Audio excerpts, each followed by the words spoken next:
দেশ বাঁচানোর জন্য যেভাবে লড়াই হয়েছে, ঈমান বাঁচানোর জন্য আবারও যুদ্ধ হবে। সেই যুদ্ধে লক্ষ কোটি মুসলমান শাহাদাত বরণ করবে।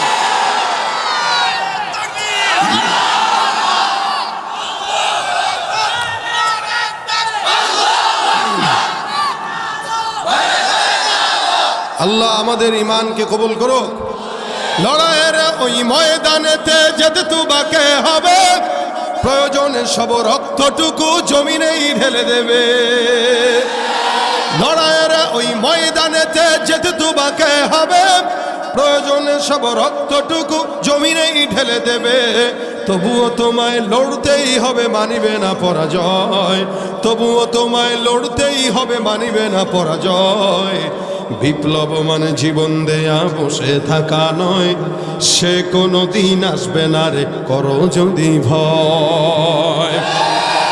আসবে বিজয় রক্ত আর জীবনের বিনিময়, আসবে বিজয় রক্ত আর জীবনের বিনিময়। বিপ্লব মানে জীবন দেয়া বসে থাকা নয়, সে কোনো দিন আসবে না রে, করো যদি ভয়। শাসনের নামে কেউ বা পিছছে মেহনতি জনতারে, ঈমানের উপর আঘাত ওরা হানিছে বারে বারে। শাসনের নামে কেউ বা পিছছে মেহনতি জনতারে, ঈমানের উপর আঘাত ওরা হানিছে বারে বারে।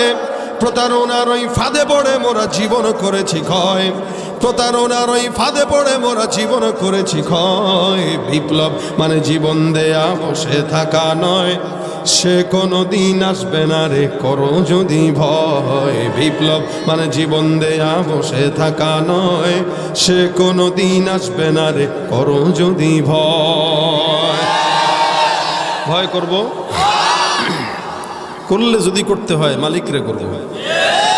আমরা আগেও হক কথা বলেছি, এখনো বলি, ইনশাআল্লাহ ভবিষ্যতে যত সরকারি আসুক না কেন, দুর্নীতি যারাই করবে তাদের বিরুদ্ধে আমাদের কথা হবে।